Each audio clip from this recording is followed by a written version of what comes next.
Hi everyone, exam medicine channel में आप सभी का स्वागत है। आप सभी लोगों के लिए इम्पॉर्टेंट न्यूज़ है, वो है नए भर्ती विज्ञापन के विषय में।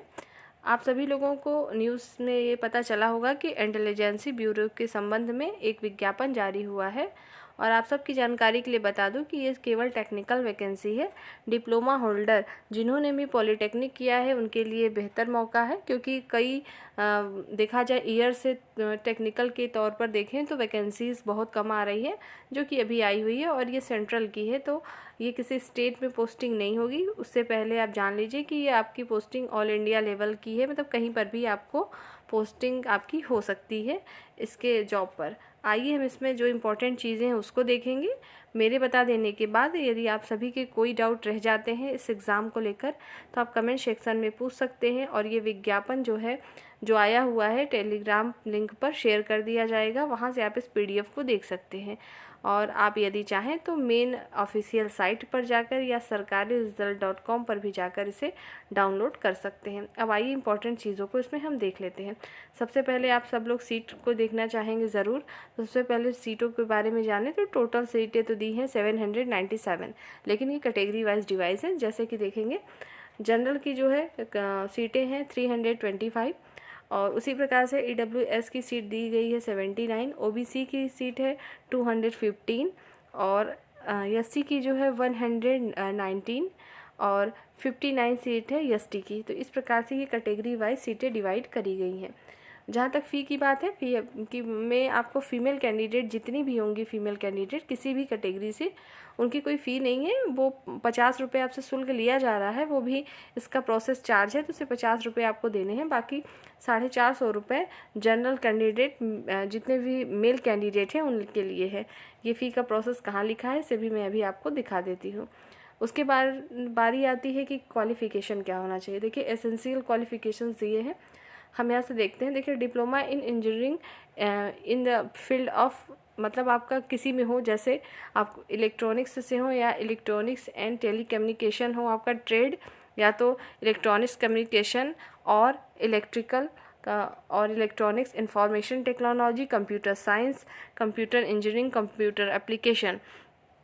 कुल मिला के इसमें सिविल वाले कैंडिडेट अप्लाई नहीं करेंगे, मैकेनिकल वाले कैंडिडेट नहीं जा सकते, लेकिन electrical, electronics, information technology, computer science जितने भी लोगों ने भी की है गवर्नमेंट, किसी भी जो है कि गवर्नमेंट के रिकॉग्नाइज यूनिवर्सिटी से होना चाहिए, इंस्टीट्यूट से, तो वो सभी लोग अप्लाई कर सकते हैं। और ध्यान रहे कि बैचलर डिग्री, अब बैचलर डिग्री का मतलब है अगर किसी का ग्रेजुएशन है, बीटेक है, वो लोग भी अप्लाई कर सकते हैं। जिनका इलेक्ट्रॉनिक्स में हो, कंप्यूटर साइंस से हो, या मैथमेटिक्स वाले भी अप्लाई कर सकते हैं। कंप्यूटर एप्लीकेशन वाले भी कैंडिडेट अप्लाई कर सकते हैं। तो अगर आप डिप्लोमा होल्डर है तो भी आप अप्लाई कर सकते हैं, और यदि आपके पास बैचलर डिग्री है, बीटेक है, BE है, तो आप लोग भी अप्लाई कर सकते हैं। ठीक है, बैचलर डिग्री में सभी आएंगे। और ये जितने भी पोस्ट हैं सभी क्या है, टेक्निकल पोस्ट ही दिए गए हैं। एज की बात करें तो 18 से 27 वर्ष है, और जो आपको छूट मिलती है एज में कैटेगरी वाइज वो मिलेगी। SC ST ये देखिए आपका दिया हुआ है पूरा। OBC को 3 साल की छूट और 5 साल की छूट SC और ST के लिए है।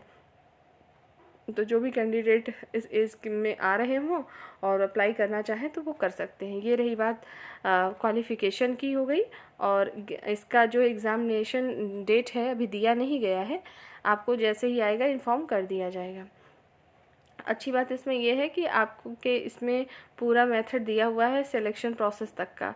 दूसरी बात करते हैं सेंटर के लिए। तो सेंटर आप 5 सेंटर्स को चूज़ कर सकते हैं फॉर्म भरते समय। चॉइस सेंटर भरना है 5। ये देखिए हर जगह के स्टेट का नाम दिया हुआ है। अगर आप उत्तर प्रदेश के हैं तो आपका मेरठ, आगरा, अलीगढ़, ठीक है, अयोध्या होगा, बरेली, गोरखपुर, झांसी, कानपुर, लखनऊ, ठीक है, ये सारी चीज़ देखेंगे। प्रयागराज भी है आपका, वाराणसी भी है, सीतापुर है, ये सभी आपके दिए हुए हैं एग्जामिनेशन सेंटर, आप फिल कर सकते हैं। पेपर ऑनलाइन मोड में ही होगा। आइए आगे देखते हैं। यहाँ पे स्कीम ऑफ एग्जामिनेशन, एग्जामिनेशन में किस तरीके के प्रश्न पूछे जाएंगे उसको देखिए। ड्यूरेशन आपके 2 घंटे होंगे। फर्स्ट पेपर को देखते हैं, मतलब जो है आपका टीयर फर्स्ट है, उसमें क्या होगा, ऑनलाइन एग्ज़ाम होगा जिसमें आपके एमसीक्यू बेस्ड क्वेश्चन पूछे जाएंगे, 100 क्वेश्चन आएंगे। और इस 100 क्वेश्चन में 25% क्वेश्चन, मतलब 100 में 25 प्रश्न कहाँ से होंगे, तो वो होंगे आपके बेस्ड होंगे जनरल मेंटल एबिलिटी से, मतलब रीजनिंग और मैथमेटिकल टाइप के प्रश्न आएंगे 25, ठीक। उसके बाद बचते हैं 75 प्रश्न। जो 75 प्रश्न होंगे वो आपके होंगे कॉम्बाइंड बनेंगे, वो होंगे सब्जेक्ट एज पर जो है एसेंशियल क्वालिफिकेशन। जैसे आपने मान लो इंफॉर्मेशन टेक्नोलॉजी है या कंप्यूटर साइंस है या इलेक्ट्रिकल इलेक्ट्रॉनिक्स, तो सबका कंबाइंड रूप से 75 प्रश्न बनाया जाएगा टेक्निकल, मतलब 25 प्रश्न नॉन टेक्निकल होंगे, 75 प्रश्न टेक्निकल से लिए जाएंगे। नेगेटिव मार्किंग रखी गई है, 1/4 नेगेटिव मार्किंग है, ध्यान रखेंगे इसमें, ठीक है। और ये फर्स्ट पेपर है आपका, सिर्फ आपको एक दिन में यही पेपर देना है। फिर उसके बाद सेकंड पेपर में स्किल टेस्ट होगा। स्किल टेस्ट में होगा क्या, 30 मार्क्स के होंगे स्किल टेस्ट। रिटन टेस्ट कितने नंबर का है, 100 नंबर का। स्किल टेस्ट कितने नंबर का है, 30 नंबर का। स्किल टेस्ट आपका जैसे जो भी होगा आपका, जैसे आप इलेक्ट्रॉनिक्स के हो, आईटी के हो, कंप्यूटर साइंस के हो, तो आपके जॉब प्रोफाइल के अकॉर्डिंग आपका जो है स्किल टेस्ट लिया जाएगा। जब आप रिटन एग्ज़ाम क्वालिफाई कर जाएंगे तो उसके बारे में आपको बता दिया जाएगा और उस समय आएगा कि क्या जॉब प्रोफाइल हो रही है। उसके बाद बात करेंगे इंटरव्यू, या इसी को आप कह सकते हैं पर्सनालिटी टेस्ट। इसमें आपको क्या करना है, 20 नंबर का होगा और इसका ड्यूरेशन कुछ नहीं है, ये ड्यूरेशन अपने अकॉर्डिंग जब होना होगा तब आप लोग को पता चल जाएगा, ठीक है। कुल मिला के फाइनल मेरिट 150 नंबर की बनेगी। लेकिन सबसे ज़्यादा रोल इसमें है आपके रिटन एग्ज़ाम का। रिटन एग्ज़ाम में अगर किसी के मार्क्स अच्छे हैं तो फिर अच्छी बात है, आगे स्किल टेस्ट है, फिर इंटरव्यू, पर्सनालिटी टेस्ट आपके उसी में आ जाएंगे, ठीक। इसमें भी आपके इतने रखे गए हैं, टोटल 150 मार्क्स के होंगे। ये चीज़ें समझ में आ गई होंगी आपको। ये सारी चीज़ों को आप अच्छे से फिर से पढ़ सकते हैं। 3 स्टेप में आपका फाइनल होने वाला है, ठीक है। फाइनल सिलेक्शन होगा तीनों के बेस पर। अब बात करें कि डेट हमारे क्या है, मतलब फॉर्म फिल करने की, तो 3 जून से स्टार्ट हो चुके हैं और जो है 23 जून लास्ट डेट है इस फॉर्म के लिए। तो आप सभी लोग इसको देख लीजिए और जो लोग भी फॉर्म को फिल करना चाहते हैं तो फिल कर सकते हैं। ये रहा पूरा नोटिफिकेशन। इस नोटिफिकेशन को टेलीग्राम लिंक पर भी शेयर कर दिया जा रहा है, वहाँ से भी देख लेंगे। और जितने भी टेक्निकल में आप लोगों ने डिप्लोमा में चीज़ें कोर्स में अपनी पढ़ी होंगी, वही सारी चीज़ें आपके टेक्निकल से बनती हैं। आप लोग जितने भी टेक्निकल के जेई के एग्ज़ाम देते हैं उसी को पढ़ लेंगे तो आपका उसमें काम हो जाएगा। ये देखिए फ़ी के बारे में यहाँ दिया हुआ है, ठीक है। कैटेगरी दिया हुआ है, फ़ी टू पेड दिया है, मतलब आपके देखिए मेल कैंडिडेट जो होंगे, जनरल की हों, EWS की हों, OBC कैटेगरी कोई भी होंगे, तो उन लोगों को ये 450 रुपये तो देना है। और देखिए लिखा है ना, एग्जामिनेशन फ़ी ऐड करना है रिक्रूटमेंट प्रोसेसिंग चार्ज में। तो कितना चार्ज है, 50 रुपये, जो कि सिर्फ फीमेल को 50 ही देना है, बाकी सबको 450 रुपये फ़ी है, प्लस 50 रुपये और लगेंगे, कुल मिला के 500 रुपये फ़ी है।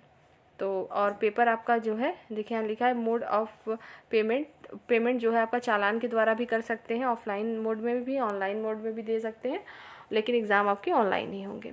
तो इससे संबंधित इतनी ही जानकारी देनी थी। नेक्स्ट वीडियो में हम फिर मिलेंगे। आपको इससे संबंधित कोई भी जानकारी चाहिए तो आप पूछ सकते हैं। चलिए फिर नेक्स्ट वीडियो में मिलते हैं, तब तक के लिए टेक केयर, जय हिंद।